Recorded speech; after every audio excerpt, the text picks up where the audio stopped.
സകലതും ഇപ്പൊ തമ്മിൽ തല ധരിച്ച വീടില്ലോ എന്റെ ഭഗവതി. അല്ല, ശ്രീ ഹസ്കർ ഇവിടെ പറയുന്നത് അദ്ദേഹം കോൺഗ്രസിനെ എതിർത്തുകൊണ്ട് പറയുന്നത് ചേട്ടങ്ങനെ കൊലയും തൂക്കി നടന്നോ ഒക്കെ അതിപ്പോ പ്രത്യേകിച്ച് പറയേണ്ട കാര്യം രണ്ട് കാര്യങ്ങളുണ്ട്. ഒന്ന്, ഇന്ത്യ മുന്നണി ഇരിക്കാൻ പോകുന്നത് പ്രതിപക്ഷത്താണ് എന്ന് അദ്ദേഹം പറയാതെ പറഞ്ഞു. വെറുതെ അനുഭവങ്ങൾ പാച്ചാളികൾ എന്ന് പറയുന്നത്. രണ്ട്, ഇതിൽ ഏറ്റവും പ്രധാനപ്പെട്ട കാര്യം പകരം അവൻ ആരെ ട്രസ്റ്റ് ചെയ്യണമെന്നുള്ളത്. ഞാൻ ഉദ്ദേശിച്ചത് എനിക്ക് മനസ്സിലായില്ല. അതായത് കേരളത്തിൽ ഒരുപക്ഷെ ആൾക്കാർക്ക് ചെയ്യാൻ പറ്റുന്ന ഒരു BJP വിരുദ്ധ വോട്ട് ഉണ്ടെങ്കിൽ അത് കൊടുക്കാനായിട്ട് ഏറ്റവും അപ്രോപ്രിയേറ്റ് ആയിട്ടുള്ളത് കോൺഗ്രസിന് തന്നെയാണ്. അപ്പൊ അങ്ങനെ വരുന്ന കോൺഗ്രസ്സുകാരോട് അവർ 5 വർഷവും അവിടെ തന്നെ ഇരിക്കുമോ എന്ന് ചോദിച്ചു കഴിഞ്ഞാൽ എത്ര CPM അവിടെ പോയിരിക്കാനാണ്? എന്തിനാണ് ഈ CPM ഈ വോട്ട് കൊടുക്കുന്നത്? സന്തോഷായില്ലേ? പിന്നെ സന്തോഷം കൊണ്ട് എന്റെ കണ്ണങ്ങ് നിറഞ്ഞു പോയി. നമ്മൾ ഒന്ന് ആലോചിച്ച് നോക്കിക്കഴിഞ്ഞാൽ CPM എത്ര സീറ്റിലാണ് മത്സരിക്കുക? 8ഉം 3ഉം 11, 7ഉം 4ഉം 11, 121. വലിയ കാര്യത്തിൽ ഇവിടെ ഇലക്ഷൻ മാനിഫെസ്റ്റോയും ഒക്കെ ഇറക്കി വരുന്ന ആൾക്കാർ മൊത്തത്തിൽ മത്സരിക്കുന്നത് ഏതാ 50 സീറ്റിലുണ്ടോ അതോ 40 സീറ്റിലോ?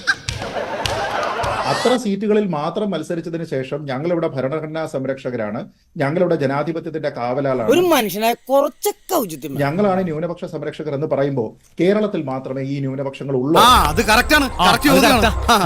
ഹസ്കർ, ഇന്ത്യയിൽ ഏറ്റവും കൂടുതൽ ന്യൂനപക്ഷങ്ങളുള്ള മറ്റ് സംസ്ഥാനങ്ങളുണ്ട്. അല്ലെങ്കിൽ ന്യൂനപക്ഷങ്ങളായിരിക്കുന്ന അവരുടെ അവകാശങ്ങൾ സംരക്ഷിക്കപ്പെടേണ്ടുന്ന മറ്റ് സംസ്ഥാനങ്ങളുണ്ട്. അവിടെയൊക്കെ CPM എവിടെയാണ്? ഇടതുപക്ഷ പാർട്ടികൾ എവിടെയാണ്? പേരിന് അങ്ങും ഇങ്ങുമൊക്കെ 1-2 ഇടത്തൊക്കെ മത്സരിക്കുന്നു, അതും മറ്റുള്ള പല ആൾക്കാരുടെയും ചെലവിൽ.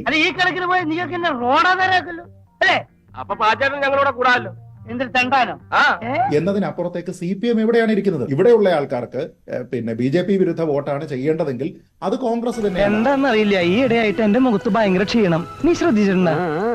11 സീറ്റ് കിട്ടി തെരഞ്ഞെടുപ്പിൽ അവരുടെ പാർട്ടി ചിഹ്നം പോകാതിരിക്കുന്നതിന് വേണ്ടിയിട്ടും ദേശീയ പാർട്ടി എന്നുള്ള ഒരു ഇമേജ് അവിടെ നിലനിർത്തുന്നതിന് വേണ്ടിയിട്ട് സ്ട്രഗിൾ ചെയ്യുന്ന ഒരു പാർട്ടി. അത് ഒരു അഭിമാനമല്ല, അത് ഞാനായിട്ട് ഉണ്ടാക്കി വെച്ച ഒരു പേരല്ലേ അതാ പറഞ്ഞു. അതിനേക്കാൾ അപ്പുറത്തേക്ക് വളർന്നുകൊണ്ട് ഈ പോയി മറ്റുള്ള ആൾക്കാരെയൊക്കെ സംരക്ഷിക്കാൻ വേണ്ടിയിട്ട് അവരുടെ എല്ലാവരുടെയും കൂടെ അട്ടിപ്പേർ അവകാശം ഏറ്റെടുക്കുമെന്ന രീതിയിലത്തേക്കൊക്കെ പറയുക എന്ന് പറയുന്നത് മലർപ്പൊടിക്കാരന്റെ സ്വപ്നമാണ്. അധികം നേതാക്കൾ ഇവിടെ ഇരുന്നിട്ട് പ്രസ്താവന നടത്തുന്നുണ്ട്. പക്ഷേ ആ മലർപ്പൊടിക്കാരന്മാരായിട്ടുള്ള നേതാക്കൾക്ക് പോലും ഇവിടെ പറയാൻ കഴിയുന്നില്ല ഞങ്ങൾക്ക് 10 സീറ്റ് കിട്ടുമെന്ന്. ഞാനും കണ്ടതാണ് മഞ്ജുഷ ഇവിടെ പറഞ്ഞിരിക്കുന്ന അഭിമുഖം. 2 സീറ്റ് കിട്ടിയാൽ തന്നെ അത് വലിയ കാര്യമല്ലേ? നല്ല കാര്യമായി, അത് ഉടനെ ശരിയാവും എന്ന രീതിയിൽ ഞങ്ങൾക്ക് ഇരട്ടി വളർച്ചയില്ലേ എന്ന രീതിയിലത്തേക്കൊക്കെ പറയുന്ന രീതിയിലുള്ള പൊടി ക്യാപ്സൂളുകൾ ഇപ്പോൾ തന്നെ തയ്യാറാണ്. വരാൻ പോകുന്ന ഫലം എന്താണ് എന്നതിനെ കൂട്ടി അതിനെ പ്രതിരോധിക്കുന്നതിന് വേണ്ടിയിട്ട് അതിനെ നേരത്തെ തന്നെ മനസ്സിൽ കണ്ടുകൊണ്ടുള്ള പല ക്യാപ്സൂളുകൾ 5 ആഴ്ച സമയത്തിനുള്ളിൽ തയ്യാറാണ്. ഓഹോ, കളി പഠിച്ചിട്ട് വന്നിരിക്കുകയാണല്ലേ? നിനക്കിനി ജയിക്കണമെങ്കിൽ ഒറ്റ വഴിയേ ഉള്ളൂ, കുടുംബക്ഷേത്രത്തിലേക്ക് ഒരു നേർച്ച. ഹസ്കർ പോലും പറയുന്നത് ലോക്സഭാ തെരഞ്ഞെടുപ്പാണ്, അതുകൊണ്ട് സംസ്ഥാന സർക്കാരിന്റെ വിലയിരുത്തൽ അല്ല എന്ന്. അയ്യടാ ഒരു മണ്ടൻ. ആദ്യം തന്നെ ഒരു കൃത്യമായിട്ടുള്ള നിലപാടെടുക്കണമായിരുന്നു. ആ നിലപാടിന്റെ അടിസ്ഥാനത്തിൽ ഇവിടെ ഒന്നിച്ചു മത്സരിക്കുന്നു. കാരണം ഇതൊരു പ്രത്യേക രാഷ്ട്രീയ സാഹചര്യമാണ്. പുതിയ പാരയായിരിക്കും. ഭരണഘടനാ സംരക്ഷകരായിട്ടുള്ള ആൾക്കാരുടെ കൂട്ടായ്മയാണ് എന്നുള്ള അവരുടെ ആ ഒരു സന്ദേശത്തിനെ മുൻനിർത്തിക്കൊണ്ട് ഞങ്ങൾ അതിന്റെ പേരിൽ ഇവിടെ ഒന്നിച്ചു മത്സരിക്കുന്നു എന്ന് പറയാമായിരുന്നു. ഈ 2 പാർട്ടികൾക്കും സ്വന്തമായിട്ട് കേരളത്തിൽ വലിയ സ്വാധീനമുണ്ട് എന്നാണ്. അപ്പൊ അവരിവിടെ ടെസ്റ്റ് ചെയ്യുന്ന ബലാബലം എന്ന് പറയുന്നത് സ്വന്തം പാർട്ടിയുടെ സ്വാധീനം. കേസും വഴക്കും അത് ഞങ്ങളുടെ കാരണവന്മാരായിട്ട് തുടങ്ങിയതാ. അതിന്റെ മത്സരവും വാശിയും ഒക്കെ ഞങ്ങൾ തമ്മിൽ ഉണ്ടായിട്ടുണ്ട്, അത് സത്യം. അപ്പോൾ അവിടെ തീർച്ചയായിട്ടും ടെസ്റ്റ് ചെയ്യപ്പെടുക എന്ന് പറയുന്നത് കേന്ദ്ര സർക്കാരിന്റെ വിലയിരുത്തലിനോടൊപ്പം തന്നെ അല്ലെങ്കിൽ ഒരുപക്ഷെ അതിനേക്കാൾ കൂടുതലായിട്ട് സംസ്ഥാന സർക്കാരിന്റെ കാര്യം. അത് നമ്മൾ ആളുകളെ വിളിച്ചു നിർത്തി നിങ്ങളുടെ കയ്യിൽ കാശുണ്ടോ എന്ന് ചോദിച്ചാൽ മതി. എവിടുന്നാണ് വരുന്നത് കരുത ബുദ്ധിയില്ലാതെ? ഇവിടെ ഇന്ത്യ സഖ്യത്തിന്റേതായിട്ടുള്ള ഏതെങ്കിലും ഒരു കോമൺ മിനിമം പ്രോഗ്രാമിനെ പറ്റി ഏതെങ്കിലും തെരഞ്ഞെടുപ്പ് പ്രചാരണ വേള മുഖ്യമന്ത്രി ശ്രീ പിണറായി വിജയൻ പോയപ്പോ പറഞ്ഞിരുന്നു. CPMന്റെ സോഷ്യൽ മീഡിയ ഹാൻഡിലുകളിൽ ഔദ്യോഗികമായിട്ട് ഏതൊക്കെ വിഷയങ്ങളെ പറ്റി പരാമർശിക്കുന്നുണ്ടോ ആ വിഷയങ്ങളെ പറ്റി മാത്രമാണ് മുഖ്യമന്ത്രി പറഞ്ഞിരിക്കുന്നത്. സോഷ്യലിസം വേണം, ഡെമോക്രസി വേണം, ബ്യൂറോക്രസി വേണം, കമ്മ്യൂണിസം വേണം. നിങ്ങളുടെ പഴയ പേര് എന്നെ കൊണ്ട് വിളിപ്പിക്കരുത് എന്ന രീതിയിലത്തേക്ക് മുഖ്യമന്ത്രി പറയുന്നു എന്ന് വെച്ച് കഴിഞ്ഞാൽ ഇവിടെ ടെസ്റ്റ് ചെയ്യപ്പെടുന്നത് കേരളത്തിലെ CPMന്റെ ഭരണത്തിനെ പറ്റിയിട്ടുള്ള വികാരം തന്നെയാണ്. മനസ്സിലായിക്കോളും. പക്ഷേ ഒന്നെനിക്കിപ്പോ പറയാനുണ്ട്, ഇത് അഭിമാനമല്ല, ദുരഭിമാനമാണ്.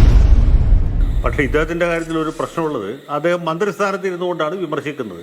അദ്ദേഹം പക്ഷെ നടത്തിയത് കേവലമായ വിമർശനവുമല്ല, വൃത്തികേട് ആണല്ലോ. ഇദ്ദേഹം നടത്തിയിട്ടുള്ള അവഹേളനമാണ്. കാരണം ഭരണഘടന ബ്രിട്ടീഷുകാർ ഉണ്ടാക്കി ഇന്ത്യക്കാരെ കൊണ്ട് അവതരിപ്പിച്ച ഒരു സാധനമാണെന്ന് അദ്ദേഹം പറയുന്നു. അത് തന്നെ ചരിത്രപരമായിട്ട് തെറ്റല്ല. ചുരുക്കി പറഞ്ഞ ഞങ്ങളെ പോലെ അമ്മാവനും ഒരു ഒന്നാം തരം പിഴയാ.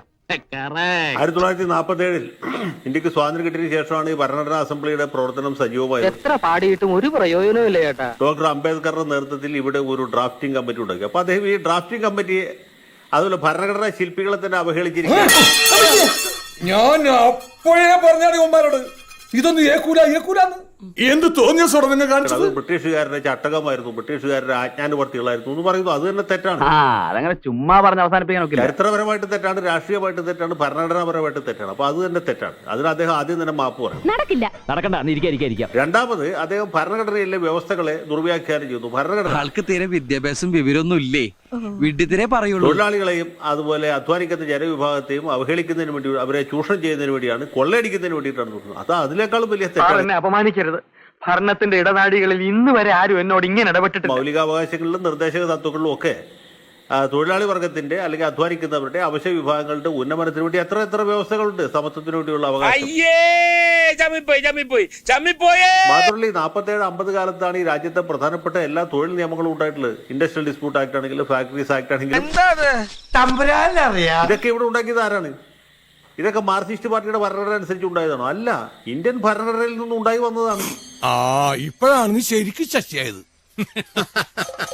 ഈ നിയമങ്ങളെല്ലാം തന്നെ. അപ്പൊ തൊഴിലാളികൾക്ക് അദ്ദേഹം പറഞ്ഞത് നിയമപരമായിട്ട് തെറ്റാണ്, ചരിത്രപരമായിട്ട് തെറ്റാണ്, രാഷ്ട്രീയമായിട്ട് തെറ്റാണ്.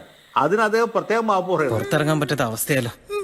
ഇനിയിപ്പോ എന്താ ചെയ്യുക? പിന്നെ ഇന്ത്യൻ ഭരണഘടനയെ അദ്ദേഹം വിമർശിക്കുകയല്ല, അവഹേളിക്കുകയാണ് ചെയ്തിട്ടുള്ളത്. അത് അദ്ദേഹത്തിന് ഒഴിച്ച് ബാക്കി എല്ലാ ആളുകൾക്കും മനസ്സിലാവും. അരിയാഹാരം കഴിക്കുന്നവർക്ക് യോഗ്യത വേണം, തറവാടിത്തം വേണം, കുലമഹിമ വേണം. അദ്ദേഹത്തെ പോലെ വിവരദോഷിയായ ഒരാൾ, അദ്ദേഹത്തിന് വിവരക്കേട് എന്ന് പറയുന്നത് ഒരു അലങ്കാരമായിട്ട് കൊണ്ടെടുക്കാം. പക്ഷെ അഹങ്കാരമായി കഴിഞ്ഞാൽ വലിയ ബുദ്ധിമുട്ടാണ്.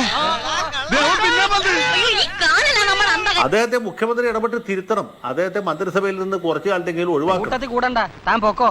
തന്നെ ആരെങ്കിലും പിടിച്ചു കെട്ടി വെച്ചിരിക്കും. അത് അപമാനകരമാണ്. ഇദ്ദേഹത്തെ പോലെ ഒരാള് മന്ത്രിയായിരിക്കാന്ന് വെച്ചാൽ ഇന്ത്യൻ റിപ്പബ്ലിക്കിന് അവമാനമാണ്, ഇന്ത്യൻ ഭരണഘടനയ്ക്ക് അവമാനമാണ്. നിനക്കൊന്നും പറ്റിയതല്ലടാ. EMS മന്ത്രിസഭ കേരളത്തിൽ നിയമം കൊണ്ടുവന്നു എന്ന് പറഞ്ഞാൽ എന്ത് വിഡ്ഢിത്തരമാണത്? ഭരണഘടന വിരുദ്ധമായിട്ട് ഏതെങ്കിലും ഒരു സ്റ്റേറ്റ് അസംബ്ലിക്ക് ഒരു നിയമം ഉണ്ടാക്കാൻ കഴിയുമോ? ഏതെങ്കിലും അച്ചടിച്ചു വന്നിട്ടുണ്ടോ? ഇല്ല. നന്നായി. അച്ചടിച്ചു വന്നിരുന്നെങ്കിൽ ആരെങ്കിലും പിടിച്ചടിച്ചേനെ. തൊഴിൽ നിയമം ഉണ്ടാക്കിയത് EMS ഒന്നുമല്ല. EMSന്റെ സർക്കാർ തൊഴിൽ സംബന്ധമായ ഒരു നിയമവും പാസ്സാക്കിയിട്ടില്ല. പാസ്സാക്കാനുള്ള ആവശ്യമില്ലായിരുന്നു. അതിന് മുമ്പ് കേന്ദ്ര ഗവൺമെന്റ് നിയമം പാസ്സായി കഴിഞ്ഞു. എന്താണ് തെണ്ടി നീ എന്നെ കുറിച്ച് അവളോട് പറഞ്ഞു കൊടുത്തത്? ദേഹത്തോട്ടാണ്ടല്ലോ ഇടിച്ച് ഇഞ്ച പരുവൊക്കെ ഞാൻ നിന്റെ വേഷം കെട്ടലൊന്നും എന്റെ അടുത്ത് വേണ്ട. ഞാൻ ആരാണെന്ന് നിനക്ക് അറിയില്ല. ഈ ഭൂപരിഷ്കരണ നിയമം എങ്ങനെ സംരക്ഷിച്ചു വെച്ചാൽ അത് ഭരണഘടനയുടെ 9ാം ഷെഡ്യൂളിൽ പെടുത്തി. എന്നാലും അവരുടെ മുമ്പിൽ നമ്മൾ ചതിയന്മാരായില്ലേ? അത് 9ാം ഷെഡ്യൂളിൽ പെടുത്തിയ കേന്ദ്ര സർക്കാരിന്റെ തീരുമാനം സാധുവാണ്. ആ 9ാം ഷെഡ്യൂൾ ഉള്ളതുകൊണ്ടല്ലേ കേരള ഭൂപരിഷ്കരണ നിയമം നിലനിന്ന്. അതൊക്കെ നാട്ടുകാർക്ക് അറിയാവുന്ന കാര്യമല്ല അല്ലേ? അല്ലെങ്കിൽ നമ്പൂരിപ്പാടിന്റെ 1959 നിയമം പോലെ ഇതും അടിച്ചു പോയരെ, ഫ്യൂസ് പോയരെ. ഇതൊക്കെ സജി ചെറിയാൻ അറിയാമോ? മുതലാളി വിഷമിക്കാതിരിക്കും, നമുക്ക് സമാധാനമായിട്ടിരുന്ന് ആലോചിക്കാം. എങ്ങനെ സമാധാനം ഇരിക്കോടോ? ഈ പോത്തിരന്ത് ഏത്തവാഴ എന്നൊരു ചൊല്ല് ഞങ്ങളുടെ നാട്ടിലുണ്ട്. സജി ചെറിയാരെ എന്ത് ഭരണഘടന? ഇങ്ങനത്തെ ആളെ പിടിച്ച് ഇവിടെ മന്ത്രിയാക്കിയിരിക്കണ്ടേ? സംസ്കാരമില്ലാത്തവൻ സാംസ്കാരിക മന്ത്രിയും, മനസ്സുകൊള്ള സിരിച്ച വിദ്യാഭ്യാസം ഇല്ലാത്തവൻ വിദ്യാഭ്യാസ മന്ത്രിയായിരിക്കുന്നു എന്നുള്ളതാണ് കേരളത്തിന്റെ ഏറ്റവും വലിയ ശാപം. നമ്മൾ ഓരോ ദിവസവും കണ്ടോണ്ടിരിക്കുകയല്ലേ. അദ്ദേഹത്തെ പോലെ ഒരാളെ മന്ത്രിയാക്കിയതാണ് നമ്മുടെ ശാപം, നമ്മുടെ നാടിന്റെ ദുര്യോഗം. നമ്മുടെ ഓരോ മലയാളികളും ലജ്ജിക്കണം ഇദ്ദേഹത്തെ പോലെ ഒരാൾ മന്ത്രിയായിരിക്കുന്നത്. ചേട്ടാ, അപമാനിച്ചേ ഞാൻ പോയിക്കോട്ടെ. ഒരു 6 ഇഞ്ച് നീങ്ങി ഒരു ചുവന്ന സ്വിച്ച് കാണുന്നുണ്ടോ? കാണുന്നുണ്ട്. ഈ സ്വിച്ചിന്റെ കാര്യമാണ്.